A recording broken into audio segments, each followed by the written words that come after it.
Hey everyone, good morning, good afternoon, good evening, depending on where you're at in the world. Thanks for joining us again today. My name is Chris Bennett. I'm a teacher with Blockchain Training Alliance, and we've been doing some really fun technology computer classes for kids this week.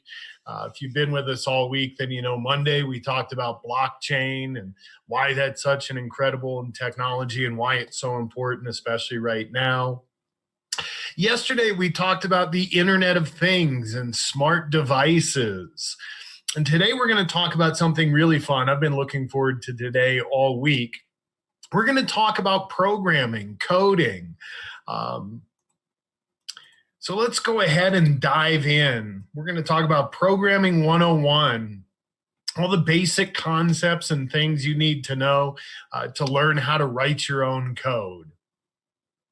So let's start off by talking about, well, why would you want to learn to program or to write computer code in the first place? Well, good reason is because the world around us right now is filled with computers. Everywhere you look, there's a computer inside of everything, whether that's your laptop at home or maybe the smartphone that you walk around with every day.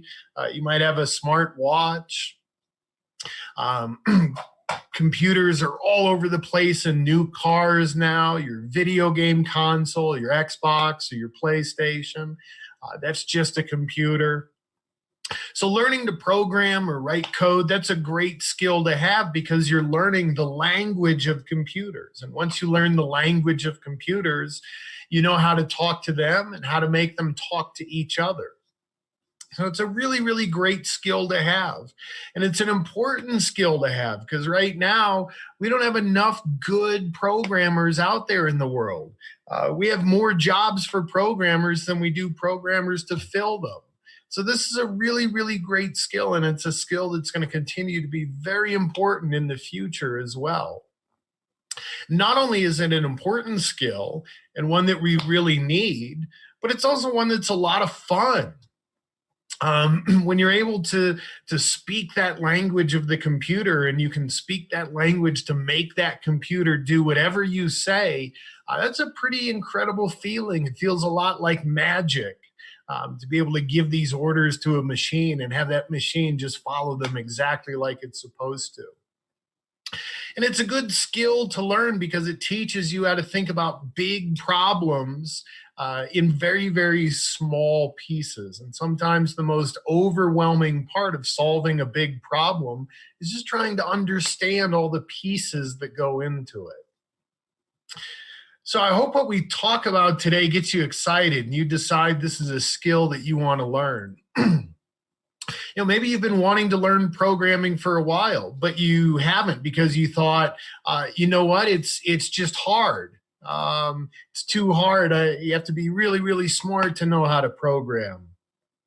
Well, that's actually not true. The thing about programming is people make it seem a lot harder than it really is.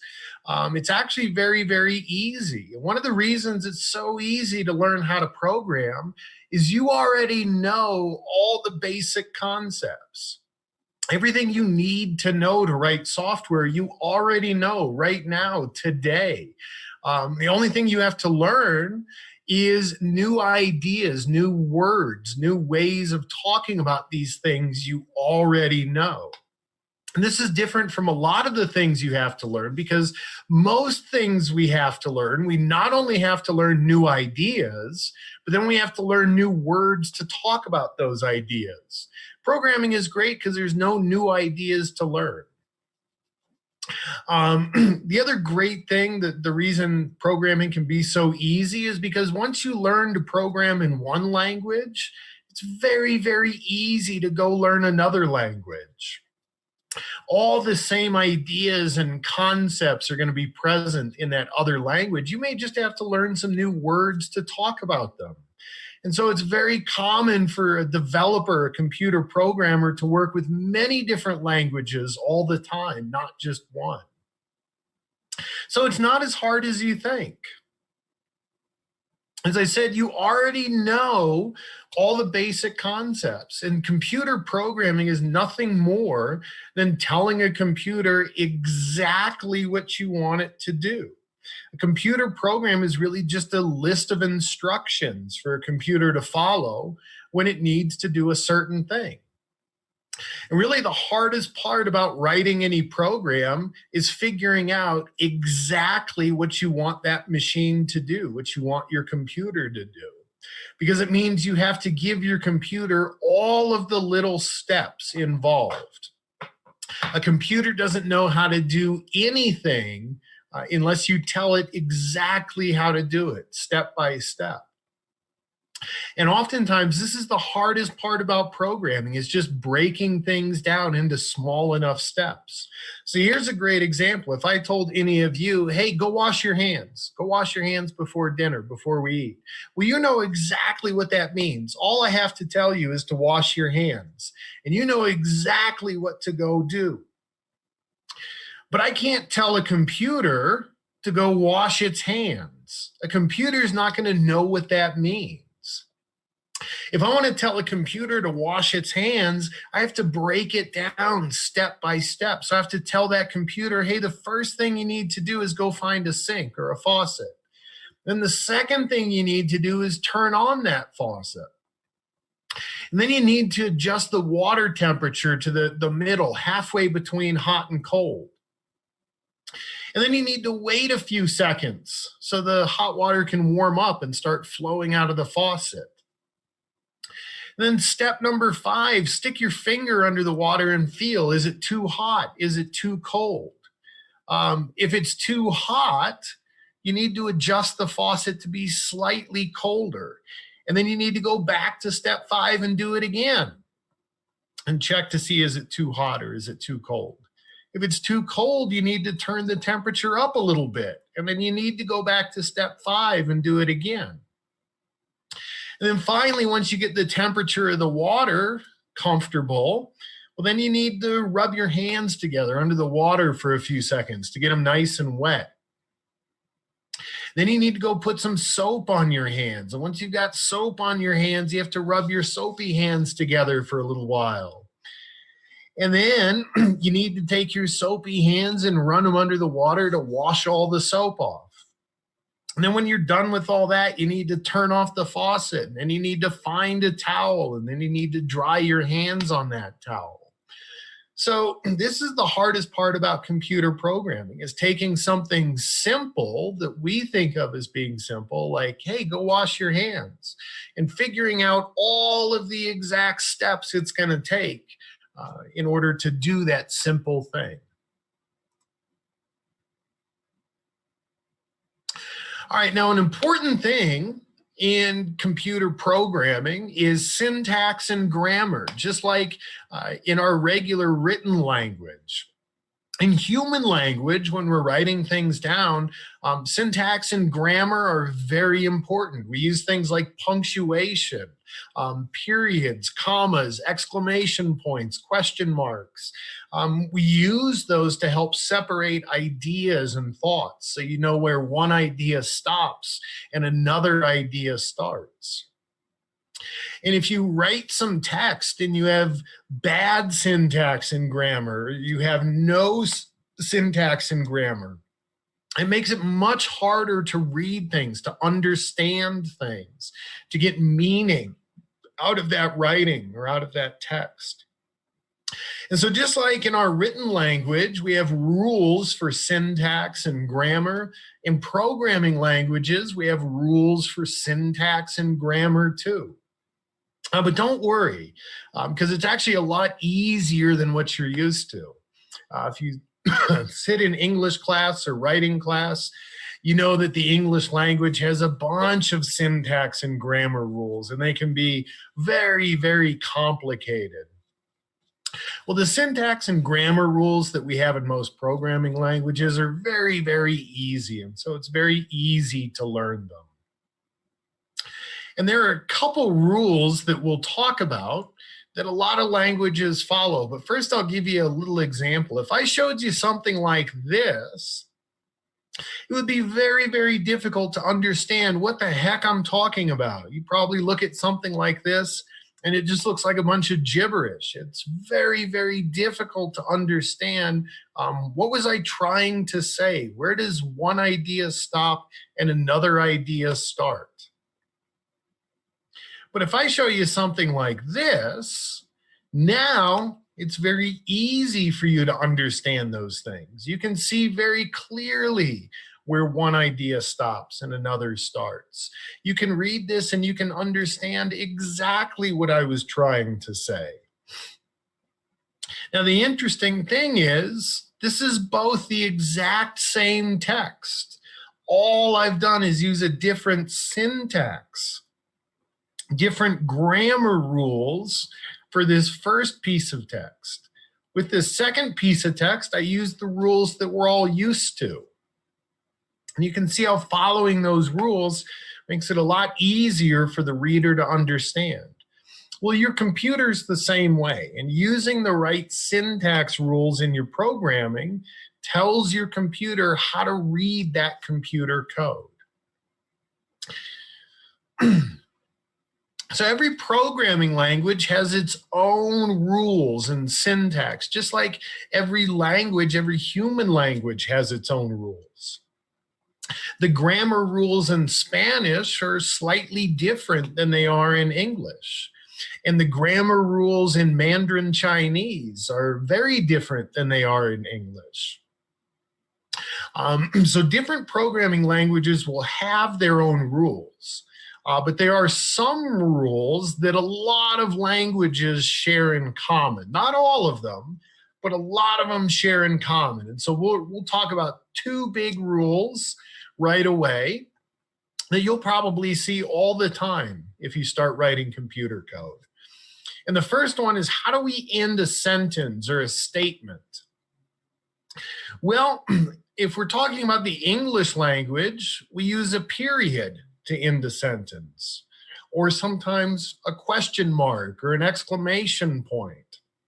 But usually we use a period, and that tells us that one sentence or statement has ended and another one is going to follow.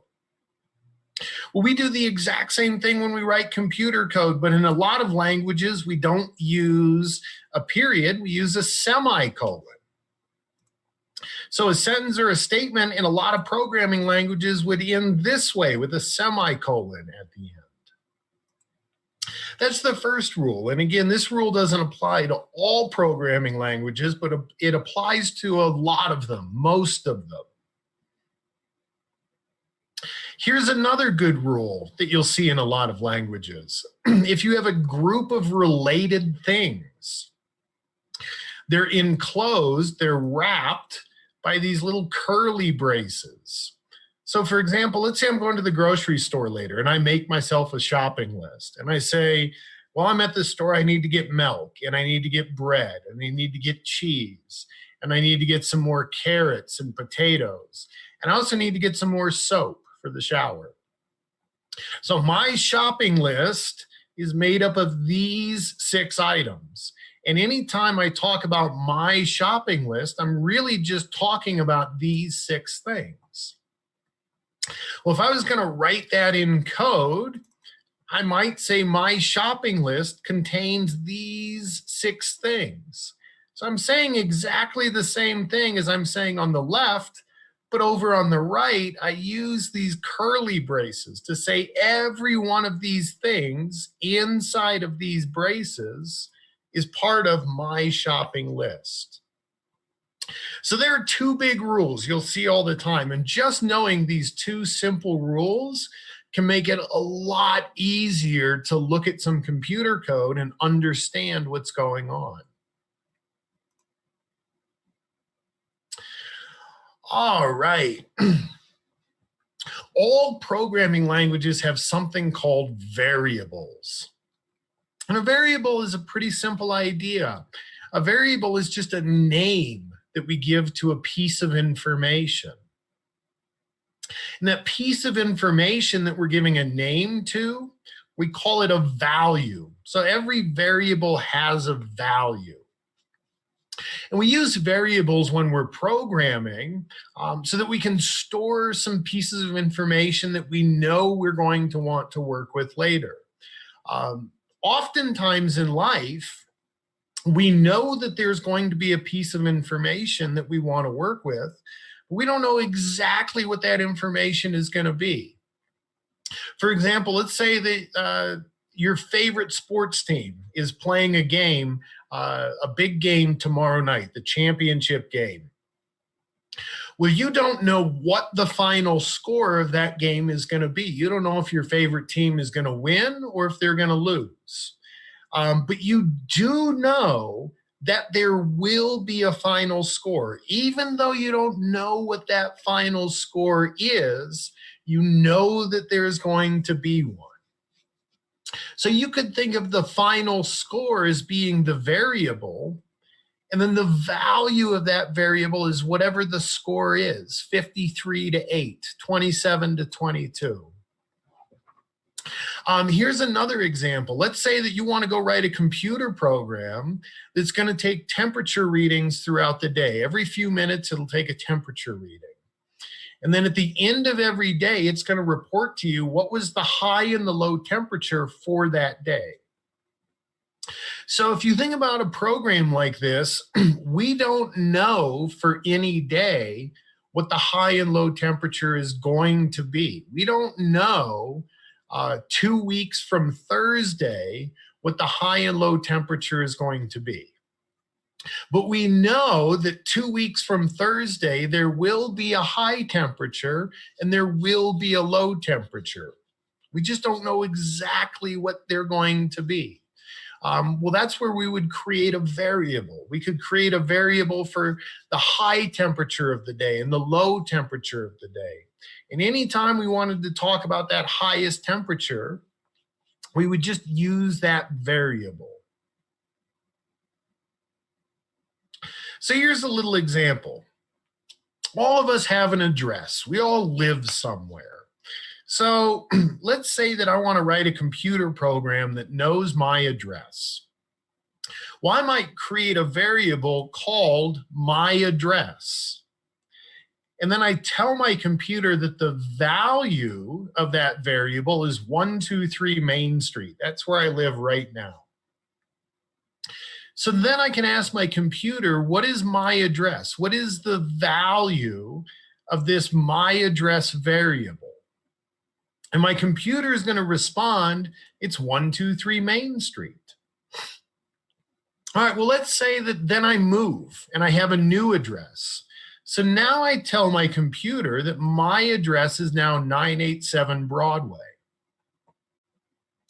And now if I ask my computer, what is my address? What is the value of that my address variable? It's not going to say 123 Main Street. It's going to say 987 Broadway. But you'll see in both circumstances, I asked exactly the same question. I asked, what is my address? What is the value of this variable? And that value can change. It can change from 123 Main Street to 987 Broadway. But in either case, I'm always asking the same question. Anytime I want to talk about my address, I just use the my address variable. Here's another example of using a variable. We may see that we have a math problem like 2 plus 2. And whatever the answer to 2 plus 2 is, we want to store it in a variable named x. So if I add 2 to 2 and I save it as x, and then I ask my computer, what is x? The computer is going to tell me, well, x is 4 because 2 plus 2 is 4. All right, that makes pretty good sense. Now, what if I tell my computer to add x plus 2? Well, we already know that x is 4, so my computer is going to add 4 plus 2, and it's going to get an answer of 6. And I'm going to tell my computer, store that number in the x variable. So now if I ask my computer what is x, it's going to tell me x is 6. So variables can change their value, but that name is always going to be the same. All right, now let's talk about another important concept, routines. Routines can also be called functions or methods. Different languages may use a different word to talk about this feature, but they all pretty much mean the same thing: a routine, a function, a method. No matter what we call it, a routine is a list of instructions inside of a program. You can think of it as a miniature program inside of a program.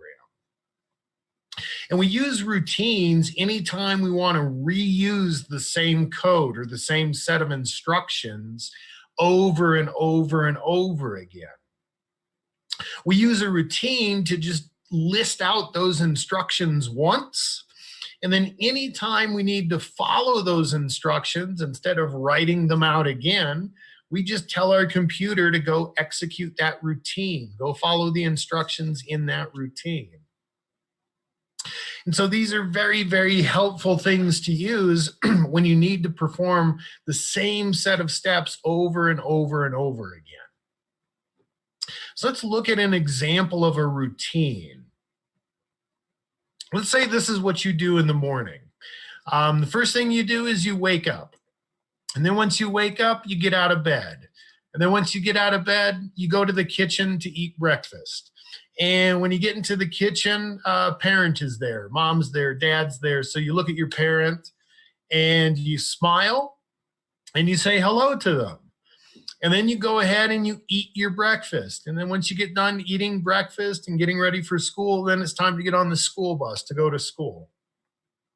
And when you get on the school bus, some of your friends have already been picked up. They're already on the bus. So you get on the bus and you see, hey, there's one of your friends. And so you're going to smile at that friend and you're going to say hello to them. And then a few rows back, there's another friend of yours, a second friend.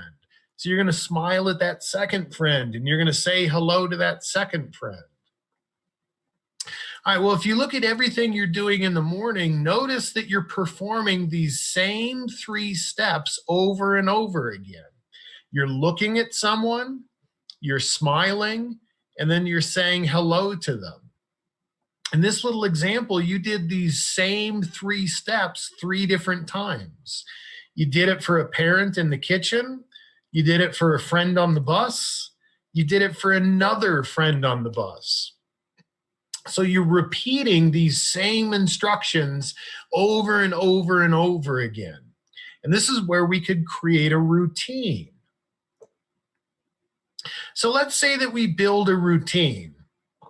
And we're going to call this routine greet. And anytime you greet someone, you're going to perform these 3 steps. The first thing you do when you greet someone is you're going to look at the person that you're greeting. And then you're going to smile at them. And then you're going to say hello. So now if I want to do all of these exact same things, I can make it a lot simpler.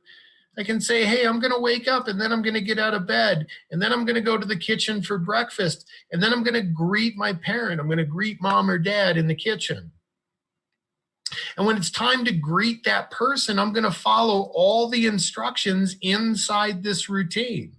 So when it's time to greet my parent, I'm going to look at them and then I'm going to smile and then I'm going to say hello.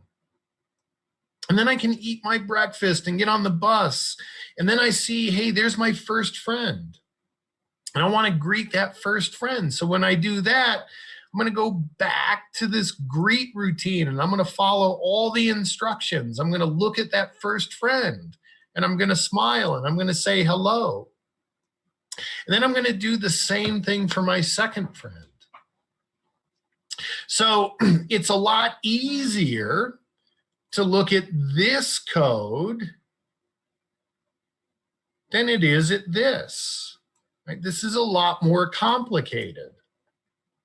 The other reason routines are pretty interesting, why they can be pretty useful, is imagine that you want to change your greeting. Let's say you don't want to say hello anymore. Let's say tomorrow you want to start saying good morning or good day or howdy or something other than hello. Well, if you don't use a routine, you're going to have to change what you say here and here and here. You're going to have to change that greeting in 3 different places. If I use a routine, I only have to change it in one place. Instead of saying hello, I could change this to good morning or good day or howdy or anything else that I want to say. So routines are an efficient way to keep reusing the same set of instructions over and over and over again. All right, now we'll talk about parameters, and parameters go with routines. A parameter is nothing more than some input data that you give to a routine. So let's think about if you're greeting someone. And if you're going to greet someone, you need to know who it is that you're greeting. So we may say that if we write a greet routine, like we looked at before, we might want to add a parameter to it called person to greet. And that means anytime we're going to greet someone, we also tell our computer who it is that we're greeting. And then we can make our instructions more specific. We want to look at that person and we want to smile at them and we want to say hello and then their name. So if our person to greet is named Tom, we're going to look at Tom because Tom is our person to greet. And we're going to smile and we're going to say, hello, Tom, because that is the name of the person we want to greet. So let's go back and let's look at your morning routine here, but let's add a parameter. So now I wake up and I get out of bed and I go to the kitchen and mom's in the kitchen. So I want to greet somebody. That's my routine. And the person that I want to greet is mom. That's my parameter. So when my computer gets to this step, it's going to say, all right, I need to greet someone and the person I need to greet is mom. So the first thing I'm going to do is I'm going to look at mom and then I'm going to smile and then I'm going to say, hello, mom. And then I'm going to eat my breakfast and then I'm going to get on the bus. And then I see my first friend, friend number 1. And friend number 1 is Deborah. So I'm going to go ahead and greet Deborah. I'm going to perform the same steps in this routine, but now my person to greet is different. So instead of looking at mom, I'm going to look at Deborah and I'm going to smile at Deborah. And instead of saying, hello, mom, I'm going to say, hello, Deborah. And then I see my second friend, Jamal. So now I'm going to do all these same steps again, but now my person to greet is Jamal. So I'm going to look at Jamal and smile and say, hey, Jamal. So those are routines and parameters. And again, these are very useful if you know you're going to need to perform the same steps over and over and over many different times in your program. Well, you can just write those instructions once, and then you can call those instructions as many times as you want without having to rewrite them. It's a great way to save time and to make it easier to read your code. All right, the next thing I want to talk about are statements. And the first one we're going to talk about is one called the if statement. And remember, your computer program is nothing but a list of instructions for your computer to follow. And sometimes there are instructions that you want your computer to follow no matter what. You should always perform this instruction. But other times there are instructions you want your computer to perform only if something is true. And if that thing isn't true, you don't want your computer to do it. And we work with this idea all the time in everyday life. So think about whether you should wear a jacket today or not. Well, the only time you wear a jacket is if it's cold. So you may wake up every day and you may ask yourself, is it cold? And if you say, yes, it's cold, then you know you need to wear a jacket. If it's not cold, then you don't need to bother with this instruction. You can just skip right over it. So in computer code, we would write that exact same statement this way. We would say, if it's cold, if it's true that it's cold, then I should wear a jacket. Otherwise, I won't. If it's not cold, I'm just going to skip this instruction. So that's an if statement, and we use if statements all the time to tell computers what to do, because very often we only want to perform one instruction or a set of instructions if something is true. We also have else statements, and else statements go along with if statements. In else tells us something to do otherwise. So let's continue our example. We know if it's cold. If I wake up and I ask myself, is it cold outside? Then I need to wear a jacket.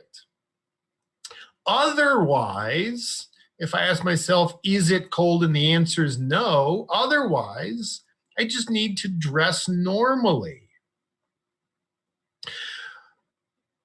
Well, if I want to write this in computer code, the first part of this doesn't change, right? It's exactly what we had before. So I say, if it's cold, then I need to go ahead and wear a jacket. But else tells my computer, if I don't do this, do this. So if it's cold, I'm going to wear a jacket. Otherwise, or else, I'm just going to dress normally. So sometimes you just use an if statement. Sometimes you use an if with an else if there's an otherwise thing that should be done.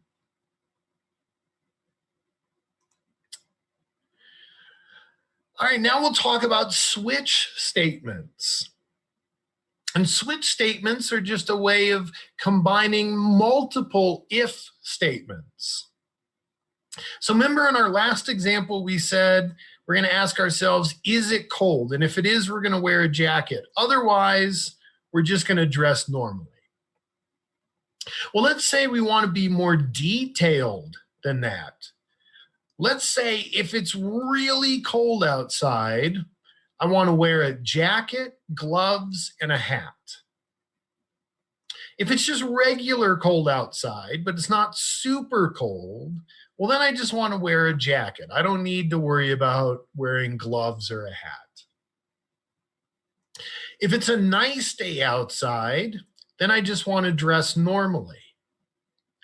If it's hot outside, then I want to wear a t-shirt.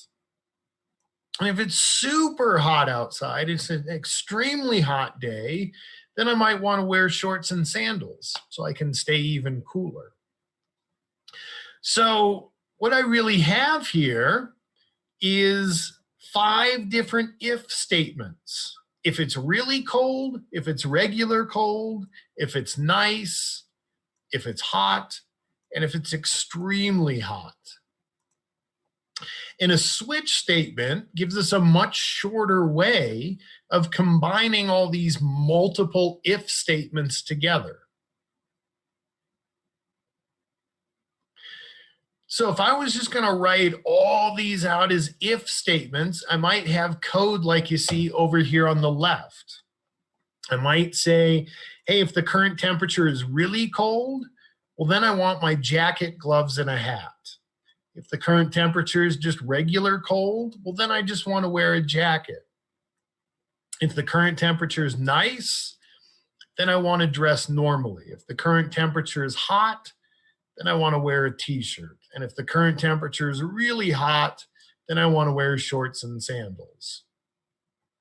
Well, I can say exactly the same thing with a switch statement. You see, all of these different if statements, all 5 of them, are looking at the same variable at current temperature and trying to determine what to do based on the current temperature. So I can write a switch statement and say, look at the current temperature. And if the case is that the temperature is really cold, well, then I want to wear a jacket, gloves, and a hat. If it's regular cold, then I just want to wear a jacket. If it's nice, then I just want to dress normally. So I can use a switch statement to say the exact same thing in a lot less code. I don't have to write all of these if statements together. And so this can just be a nice way to write shorter amounts of code and make that code a little bit easier to read. That's a switch statement. It's just multiple if statements put together. All right, now let's talk about a for statement. And a for statement is helpful. Sometimes you need to do the same thing multiple times. And so a for statement lets you repeat a piece of code or a set of instructions a fixed number of times.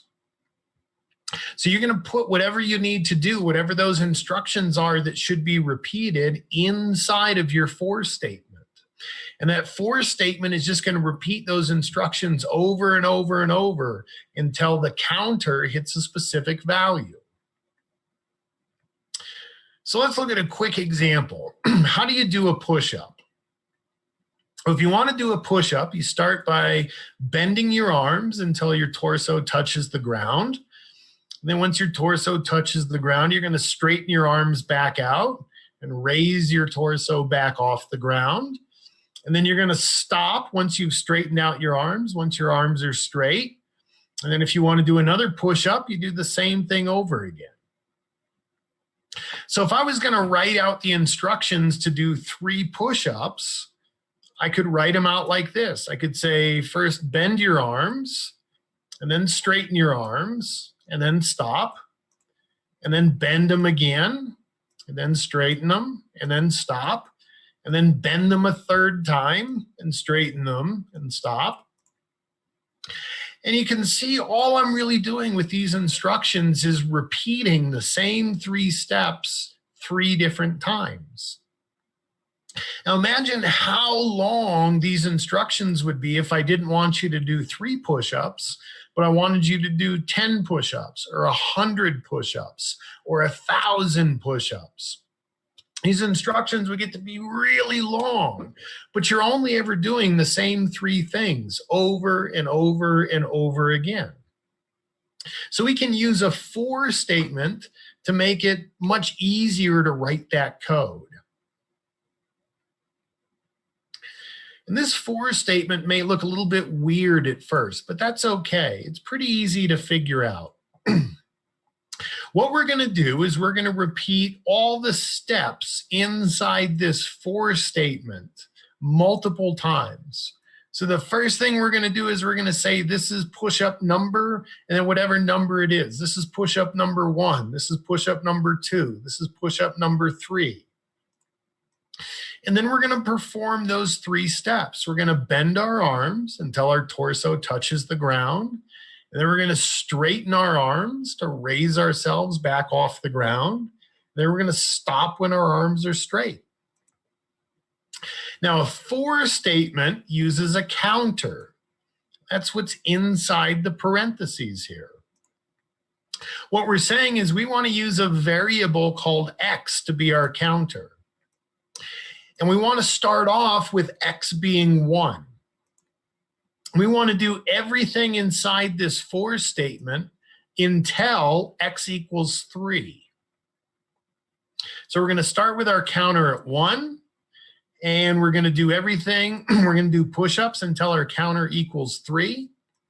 And this very last part here, x plus plus.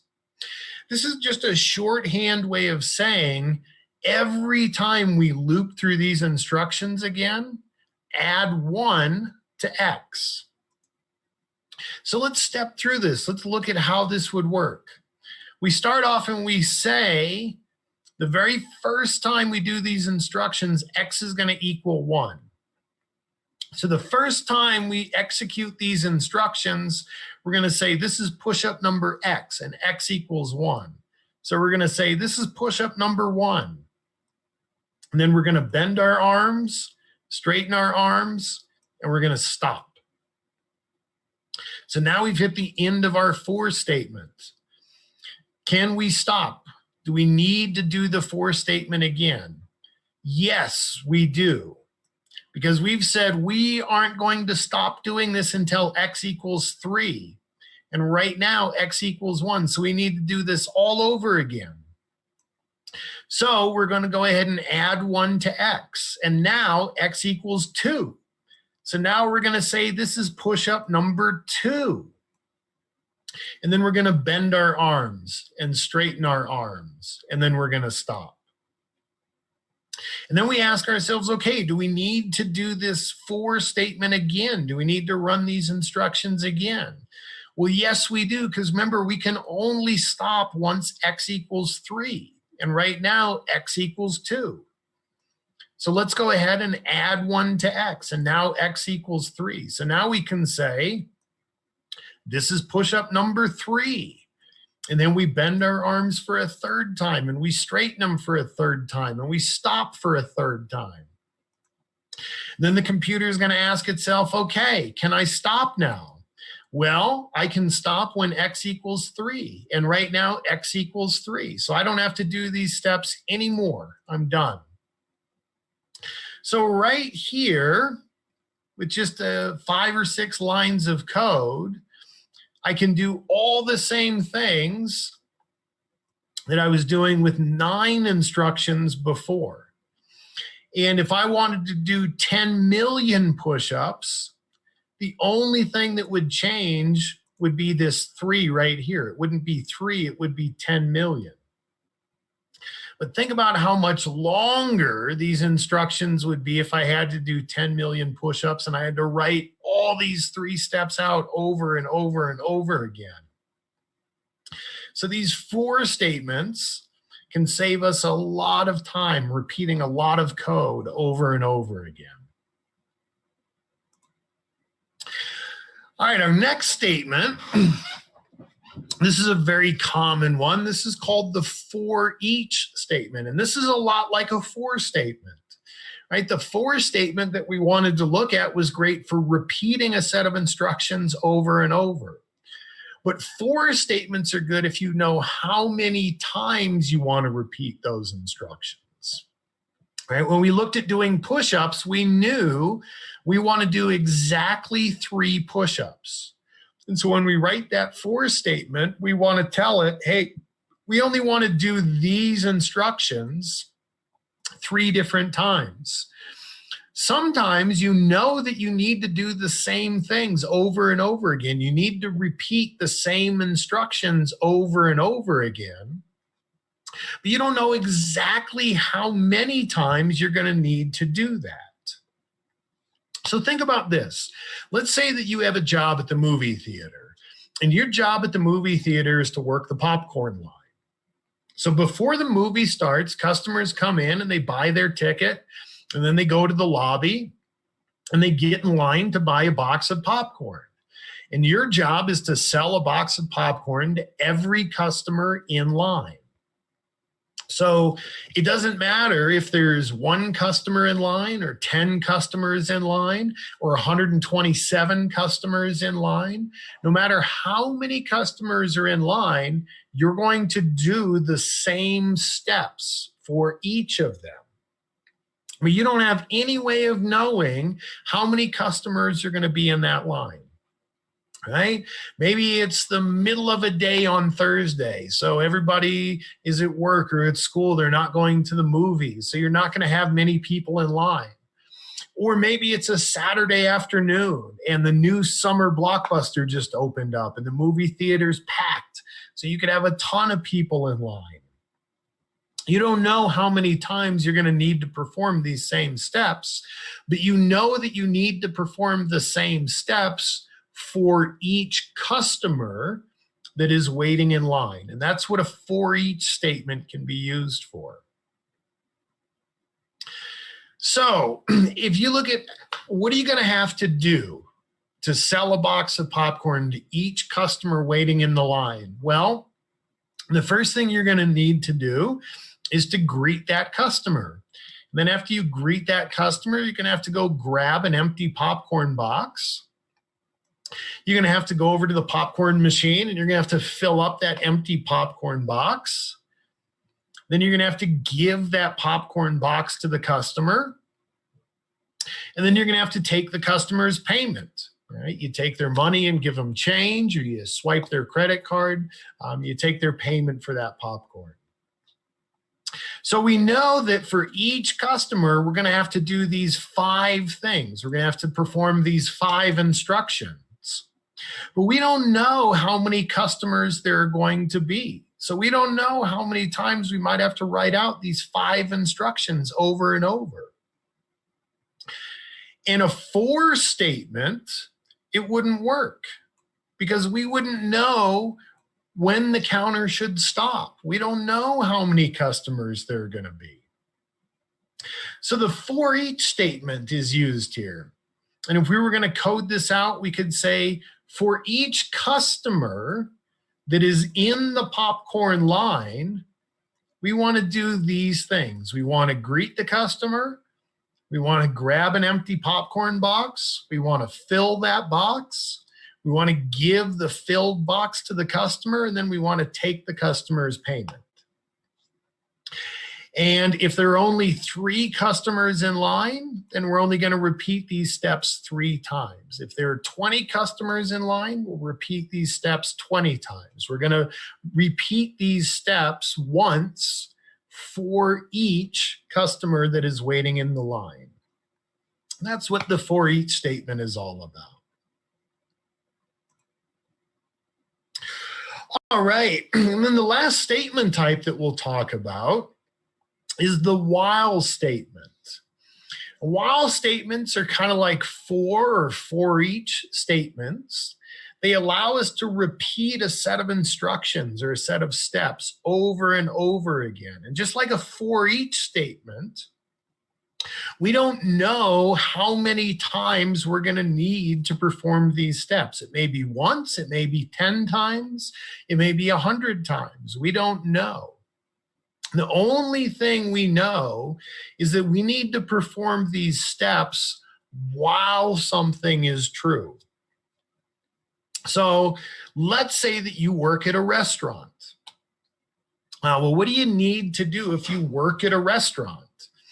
While that restaurant is open, you need to perform these steps.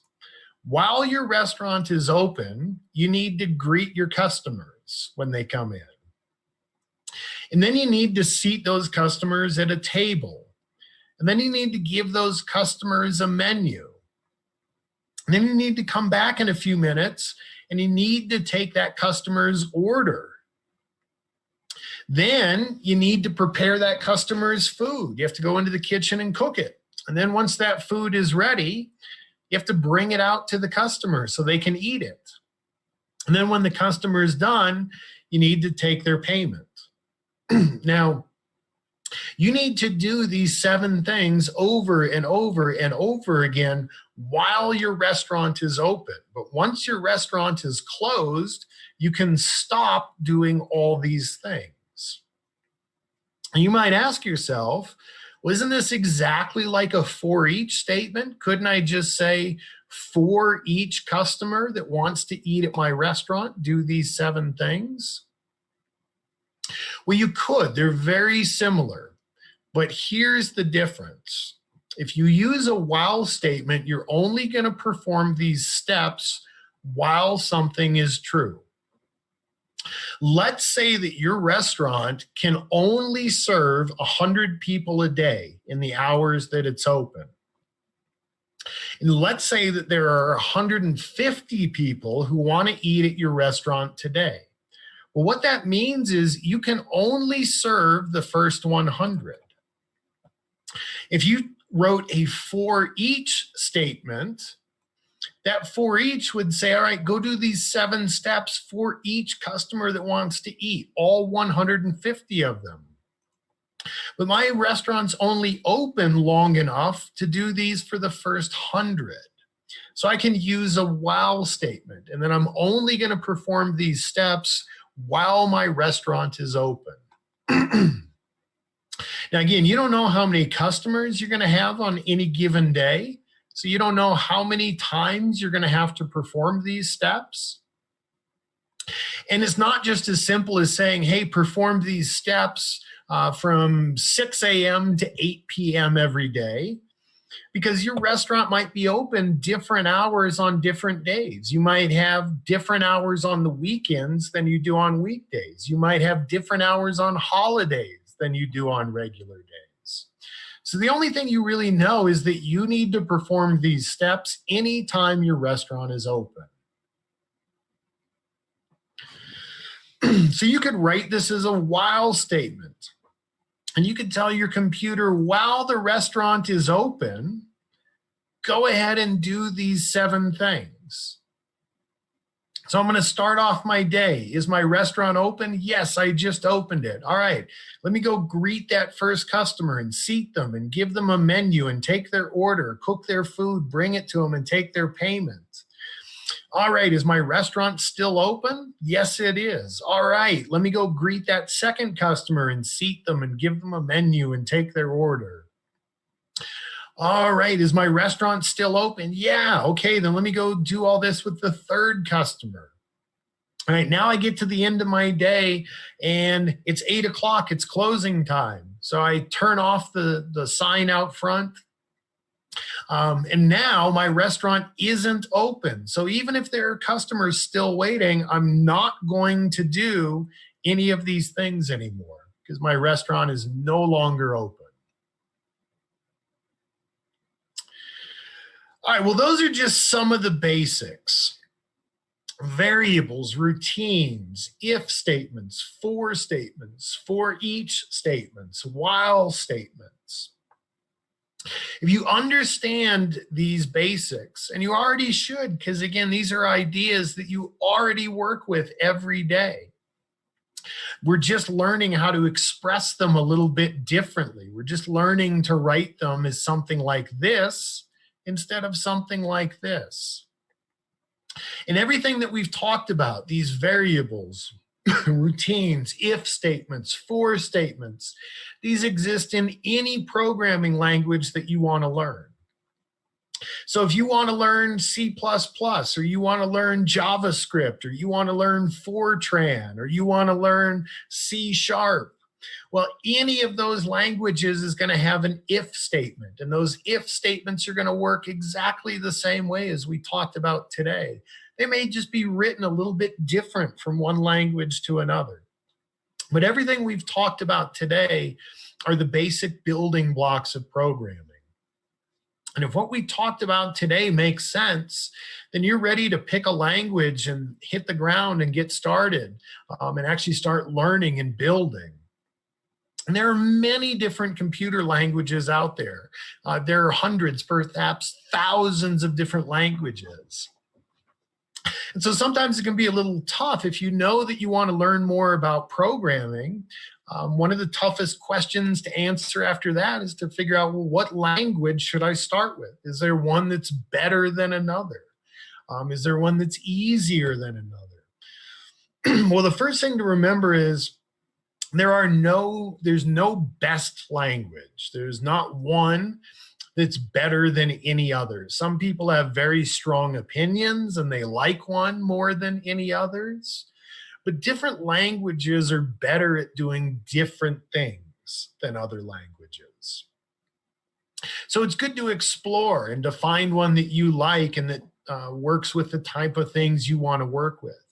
But if you're looking at just getting started, I would recommend that you start with one of the 4 languages on this slide. JavaScript, Microsoft's Visual Basic.net, Microsoft's C#.net, or Python. And I'll talk about each of these. JavaScript, is a good option to start with, because JavaScript right now is the world's most popular programming language. It's the most heavily used language there is right now.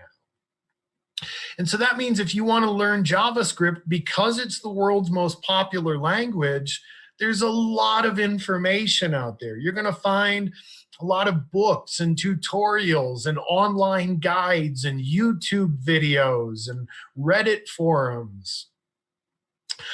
It's really, really easy to learn JavaScript because it's so popular.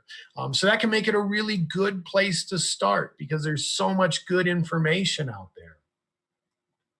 Another reason you may want to start with JavaScript is that JavaScript is the language of the internet. JavaScript is the language that many different websites are built in and coded in. So if you want to get started in web development and building things on the internet, JavaScript can be a really, really great language to learn first. Another one is Microsoft's Visual Basic.net, or you'll sometimes hear this called VB.net. This is a great one to start with because it has the easiest syntax of any programming language out there.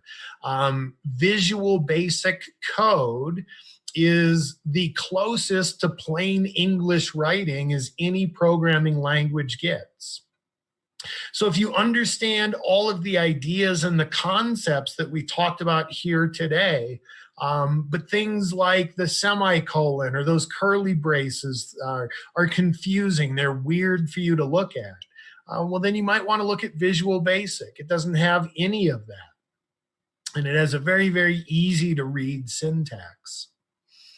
Another good language you might want to start with is Microsoft's C# or C#.net. This is kind of a fun one because this is a very, very common language for doing video game development, for writing games or for creating extensions or add-on for games. So if you're interested in writing your own game, or maybe you have a game that you love playing and that game supports custom extensions, custom add-ons, and you have a cool idea for an add-on that you want to build and share with the rest of the gaming community. Well, there's a good chance that you're going to need to learn C# in order to do that. So that might be a great language to learn if you're into gaming. And C# has a very, very similar syntax to JavaScript. It's almost identical. So if you learn JavaScript, it's very easy to go learn C# afterwards. Or if you learn C# first, it's very easy to go learn JavaScript afterwards. And then the fourth one you might want to consider starting with is Python. And Python is a language that is used very, very commonly if you want to interface with or interact with external devices. So if you were with us yesterday, you remember we talked about IoT, smart devices, and the Internet of Things. Well, if you want to start writing software to control a device, something in the physical world, there's a very good chance that you're going to need to write that code in Python. So if you're interested in IoT or robotics or building drones or remote control vehicles, you might want to start with Python. And there's some really, really great resources that you can use if you want to learn more about coding and you actually want to get hands-on. There are two really good ones that I'll point out. The first is W3 Schools. And you can visit them just by going to w3schools.com. And W3 Schools has tutorials on 3 of the 4 languages we talked about. You can learn JavaScript, Python, or C# there. They don't have any Visual Basic tutorials, but they have some really good ones for these other languages.